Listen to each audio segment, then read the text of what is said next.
So I'm thinking of doing some evil shit. It's crazy. I don't even know if I should do it. But there's 3 train horns right here. And I mean the big boys. And my boy's putting tire chains in the front axle on this truck. So his ears will be like right there.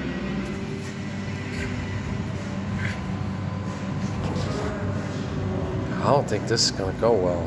Heart attack, maybe some blowed out eardrums. I gotta do it though. I can't let this one go.